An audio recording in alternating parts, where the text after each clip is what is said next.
Good morning and welcome back to my channel. I mentioned last week that for this month's sort of cottage garden tour and sort of project update, I was actually going to split the video into two. So last week we did sort of the back cottage garden area and we had a bit of a walk around together. And then in this video, what I thought we would do is kind of focus on the two side gardens. So I've got one that's kind of off where I am now, it's kind of off this patio area and it's quite like on a slope. And then I have another side that is where the potting shed is and like my potting bench and the garden kind of nursery area and those bits and pieces. So that's what I thought we would do today. I do apologise if I'm sounding a little bit nasal. I'm still recovering from my illness last week. So I do apologise if my voice kind of cracks or I'm sounding, a little bit sinusy. That is why. But yeah, so I thought we would start over this side first. And let's head right up to the top. I wanted to show you this incredible jade plant. This was from a little tiny cutting years and years and years ago, but she has just grown into the most exceptional plant, and at the moment she is actually in flower. So hopefully you can kind of see the white blooms just here. She's got several of them at the moment, so we've got there and then we've got these ones here. So she's looking absolutely stunning. Now this particular garden gets a lot of afternoon sun, but it's not a full day of sun. So I have to be very kind of careful with the plants that I put in here. They need to be happy with a combination of sun and shade. So everything is looking really great. Similar to the rest of the garden, it has had quite a significant prune back throughout here. You can see that's why there are some empty places. Actually, this spot over here I've purchased a few weeks ago when we were at the garden centre. I'll show you when we go around that side. But I've purchased another lace cap hydrangea to go in here. I think that is going to look gorgeous once, in a couple of months' time, once she fills out the space. But yes, you'll notice there's lots of like ferns and grasses and things in this particular garden bed. Lots of succulents in that as well. I've got a sort of pale lavender, sort of purpley star cluster panthers here.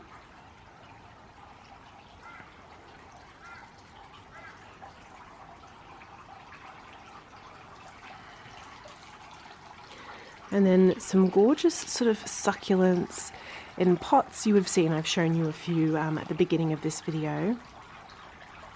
But they are looking incredible.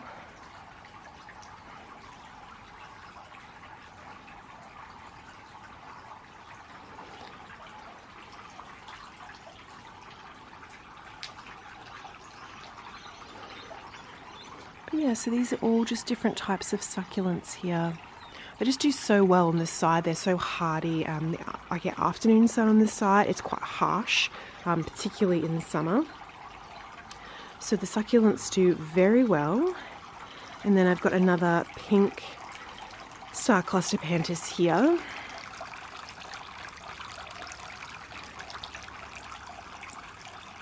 She's doing the most with all of her blooms. A water fountain is going with the little tiny ceramic fantail goldfish and the little froggy at the top.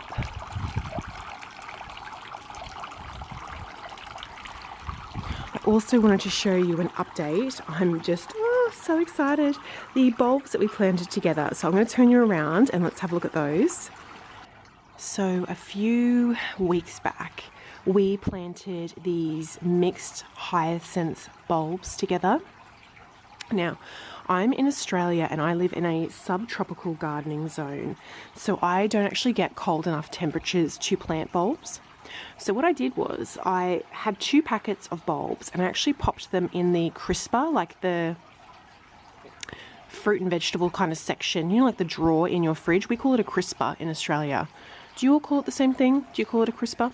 Anyway, I placed the bulbs in the little bags in the crisper in the fridge for about 6 or 7 weeks, just to give them those sort of low cold temperatures that they require. And then we planted them up in this sort of low bowl, and you can see they are all starting to come up. So all 8 of them have sprouted. I've never ever grown a bulb before, so I'm sort of just learning as I go. But like, look at this one here. It's started to open up. So I assume like this one here is also starting to open. Got the little one in the center. I'm so unbelievably pleased that that has worked. I didn't have high hopes that it would. We are still in August here, which is winter for me, so we're not even in spring yet, but I didn't want to wait too long because I know if it gets too hot they won't flower. So I've sort of planted them in that last month of winter, and then hopefully in spring we'll still kind of be getting those cooler temperatures and I will actually get some flowers from these. So once they get a little bit bigger, what I'm hoping to do is bring them inside and kind of display them on the kitchen island, and then just be able to kind of watch them do their thing. Yeah, my first time ever planting bulbs. And yeah, these are the mixed hyacinths, I'm pretty sure I said. So they're the multicolored ones. So I'll be very excited to see what flowers, if I get any flowers, I get from these.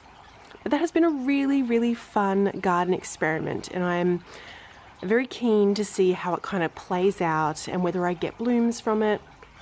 If I do, it's probably going to be something that I do every year. It's incredibly easy to do. So let's continue with our little tour of this patio side garden.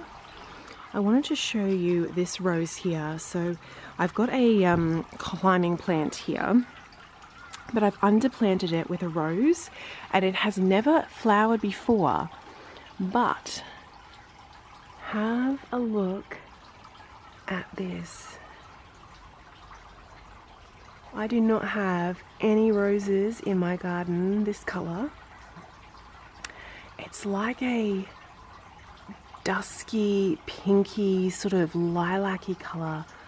It's gorgeous. And you can see I've got another little one here about to bloom.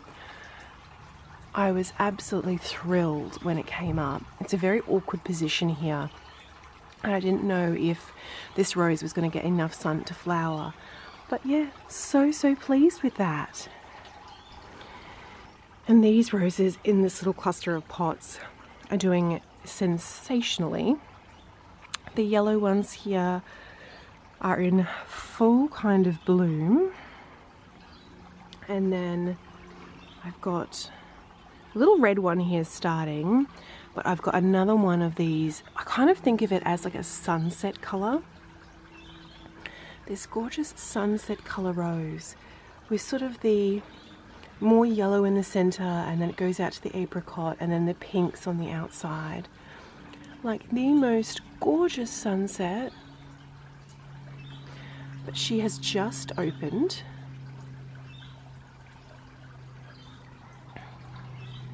And then if I pan around, I thought I'd give you a little update on this cluster of pots. So the blueberries are definitely doing their thing. You can see I've got berries forming. This one here is probably the only one that started to change colour. You can see it's starting to go that purpley colour, but I'm keeping a very, very close eye on them. The second they start to turn, I'm going to bag them so that I don't lose them to the birds. But this blueberry bush is looking really great. You can see I've got all new growth starting. This is the Sunshine Blue blueberry. So it is a low chill variety for subtropical gardens. So that is the one that I'm trialing at the moment. The lemon balm is looking great. I have been harvesting that. We are, as I said, still in winter, so it's not put on a lot of growth. The rocket at the back is looking great, and on the other side, I have to say, I'm not super happy with how the green beans are kind of coming along. I think that they've struggled in this pot. I'm not sure why. I don't know if maybe I planted them a little bit too early. We were sort of getting warmer weather at a point, but then we got another cold snap. So I'm thinking maybe it was a little too cold for them, unfortunately. So they've not done the best. The red climbing spinach is loving her life here. Look at all these pink flowers that she gets. They're the most unusual little flowers I think I've ever seen. If I can get it to focus. They're like little almost berries instead of, they don't open or anything. Yeah, they're quite unusual, but I have been eating the red spinach, the red climbing spinach, and it is delicious. The little snack capsicums are also doing well. I'm getting flowers, and you can see here, getting the first of my capsicums coming through. So they will be delicious in omelettes. And the sage is growing really well. This one in particular has just completely shot up. All the rest are doing well, but this one is definitely doing the best at the moment. So maybe in a couple of weeks, the reason I'm growing the sage is, for cooking, but I also want to be able to add it into tea. I think it would be really nice in tea. I had a little Google around, and they reckon that it was really good to have like in your evening teas or morning teas. I kind of mix it in with the lemon balm. But yeah, super happy with how that's coming along. And so that's kind of the pots off this sun deck area. I won't do the back garden now because we did that together last week, but let's head on over to the other side, the potting shed side and the garden nursery, and have a little wander through there and see how everything's looking. Alright, so we've just come down to this sort of potting shed practical side of the garden, and I thought I'd give you a little update. Also, while I remember, I think I showed you maybe 3 weeks ago now quite a massive spider. If you didn't watch that video, head over and watch it. It was much bigger than my hand, and at the time it was in quite a awkward position. So I sort of, it was what it was. But funnily enough, we actually found another one over this side of the garden, and it got me curious. And so I did a little bit of research online. And so for those of you who watched that video and were interested in the type of spider that was, because it was a very big spider, it is actually a golden orb spider. I'm going to put a picture of it on the screen now, so if you've got arachnophobia, just avert your gaze for one quick moment. So I'll pop a picture on the screen so you can kind of see how big they are. They sort of, with the legs and everything, it's quite a significant spider, but they are, while they are really big and slightly terrifying, they're actually, not super venomous or anything like that. They obviously can bite, but you kind of get, obviously if you had an allergic reaction, that would be a problem. But for the most part, I think the bite is kind of just like irritation and rashes and things like that. But they do have a venom, obviously, for their own hunting purposes. But anyway, I just thought I'd really quickly share that while I remembered that that was, yeah, the name of the spider there. Anywho, back to our little garden tour. So in this pot, I've got one of the trailing violets. These plants, I think, are absolutely incredible. So they are a ground cover, and you'll know how much I love them. I've used them in quite a number of beds in my garden. They flower pretty much all year round. You can see the little flowers there, and the actual leaves themselves, I think, are really gorgeous. So like the entire plant, even if it's not in flower, the way it kind of just trails down and hangs, I think is just very very elegant. I think it's quite an elegant sort of plant, and the sort of habit it has is very beautiful and quite a gentle kind of look to it, which I guess kind of ties in with the elegance of it all. But yeah, very happy with how that is looking. Quite a number of the plants down here, like these vines, I've got another one of these on the other side of this plant. They also had quite the haircut to kind of shape them in, but I love the branches on this. Is that not like art? I mean, this has completely done this itself, like the twisting around and that, but I just think that is beautiful.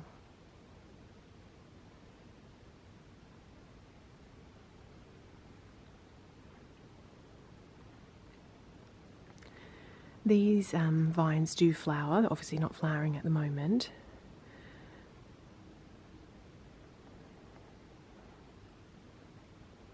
But I have to say, everything is looking, this is kind of like the practical area of my garden. It's where I store like my potting mixes, spare pots. I've got the potting bench there, potting shed, you know, all my tools, all of that all kind of end up in this space.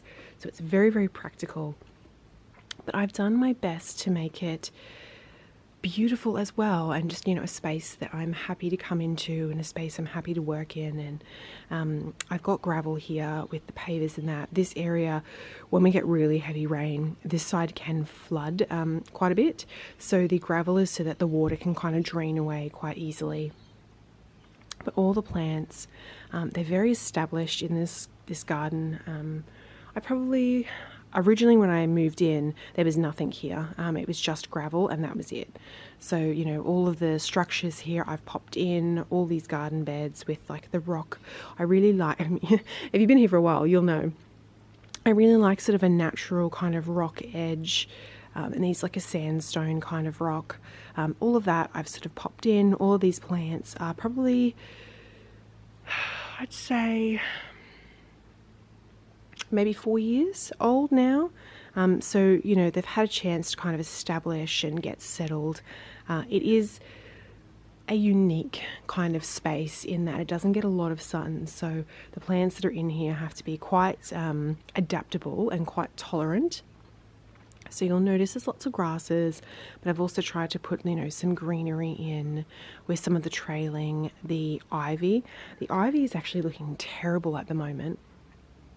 And I don't know if it's because it's winter. You can see here, I mean, I've still got a few of the leaves, but just in the last fortnight, I would say, it has just really died off. I've got another one, if I just pin it, I've got another one here. So I don't know if it's just at end of life, because it's about, and these ivies, I think, were originally around the front of the property. So they're probably a good 5 years old now. Are they just at end of life? Is it because it's winter? I don't know. But yeah, they're looking not great. So I'll see how they go over as the weather gets a bit warmer. I'll see if they bounce back. Fingers crossed that they do. If not, I'll have to think of something else to kind of pop in here that is hardy. And just kind of, I like having something up this retaining wall.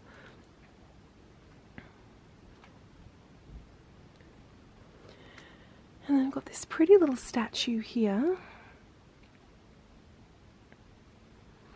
And then it's got a little basket on top, and again I've just popped one of those trailing violets in there. I think that's quite sweet with this statue. Conifers, and again, as I said, the other ivy there. Now, forgive my messy potting table here.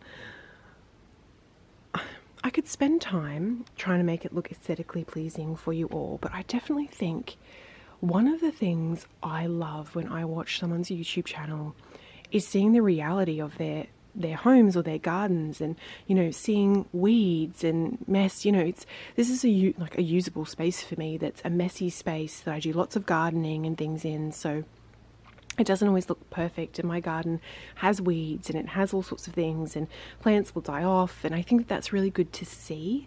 I think sometimes with social media we can kind of forget that people's lives are messy and things change and shift. And anyway, I won't go on a tangent there, but I did want to show you just on my potting bench here. I have shown you this before, but I have these trays, and when I go to the garden centre, sometimes a plant will take my fancy and I'll purchase it, but I actually don't know where it's going to go yet. And if that happens, or I might purchase plants, I know where they're going to go, but I don't have time to purchase them. For example, I don't have time to plant them. For example, I'm going away, or I'm unwell, or something like that. I have a number of these trays, and what I do is just pop them around this side of the garden, and I can fill these trays up with water, like a little bit of water. And plants will just kind of live in these trays for I've trialled it for months at a time before I can kind of get around to planting them. But the reason I'm showing you this is I wanted to show you this lace-capped hydrangea. So last week I showed you the one that I have planted in the garden bed. And you'll notice that the one in the garden bed has like a bluey sort of purple flower to it.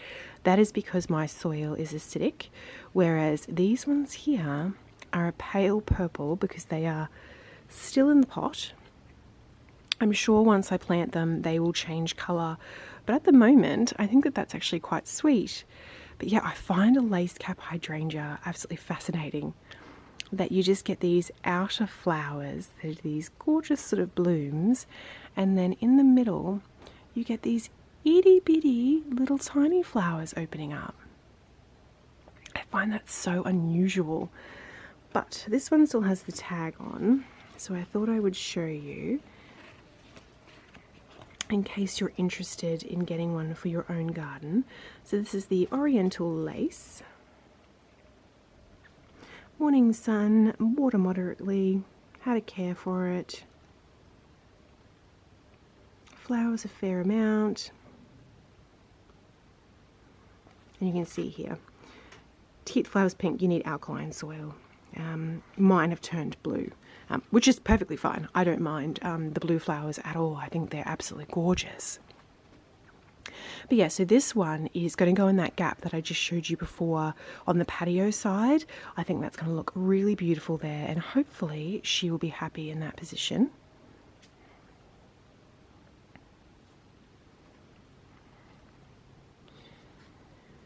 And then I thought I would give you a quick little update on how some of my cuttings are going.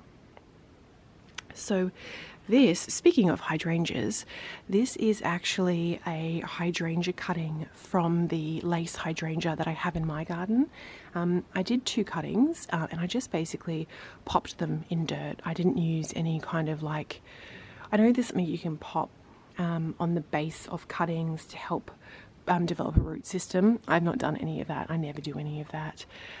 This first one the first cutting here has done exceptionally well. You can see it's super healthy. We've got a second growth, we've got new growth coming down the bottom. So it won't be too much longer before that can actually go out into the garden. And then this one here didn't do as well. You can see the leaves at the top there kind of died off. But if you take a closer look, you can see down here, it has a new little growth there. So I definitely think I kind of just need to baby these a little bit, which is why they're in the plant nursery area, one of these will go out into the garden, and then the other one I think I'm going to gift to somebody. But yeah, very, very happy with that experiment. Cannot believe that worked. It's always nice when something like that happens in the garden. The aloe vera plant is doing the most. She is flowering at the moment. Having an aloe vera plant in your garden is so helpful, by the way. If you get like a rash or anything, the aloe vera gel from inside the plant is incredible. The next time I have to use some, I'll show you what it looks like, but I don't want to cut it unnecessarily, but she's looking very, very healthy there. The lavender that actually struggled around the other side has bounced back, which is interesting. So I might do a bit of a hard prune and see if I can get it looking good enough again. These were all cuttings as well. I'm going to be gifting them to somebody, but they're all doing super, super well.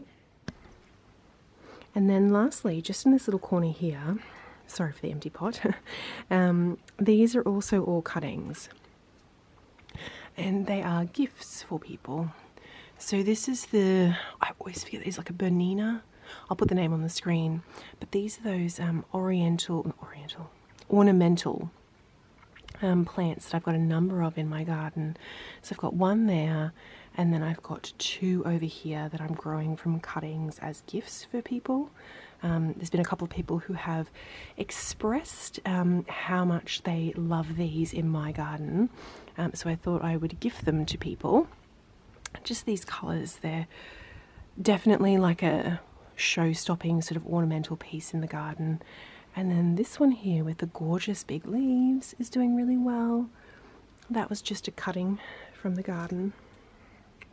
Yeah, so very happy with how all these little experiments are going.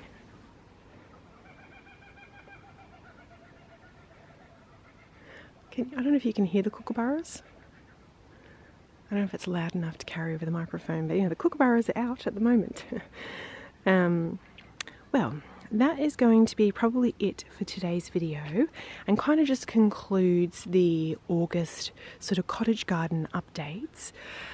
Let me know if you liked this format, how I've split it into the two parts, how I did sort of the back garden, like this back garden area last week, and then the two side gardens this week. Let me know what you think. Now, I did show you this cluster of roses last week, but it is exceptional. And I think it warrants showing you again because it's, yeah. This is a ground cover rose that's kind of just curled up and grown around. But you can see a little bee in there at the moment.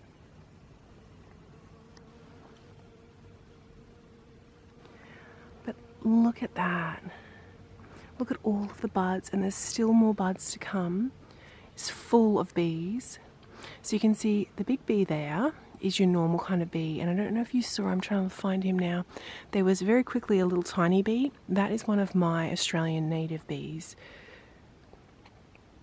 But is that not just like a bouquet? It's a rose, a natural rose bouquet.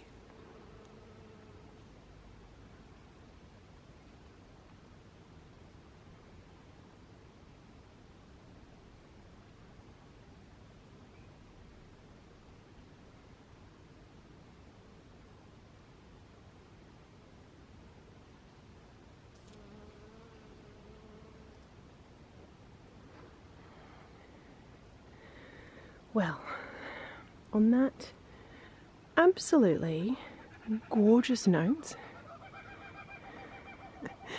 and with the kookaburras in the background, I am going to bid you farewell.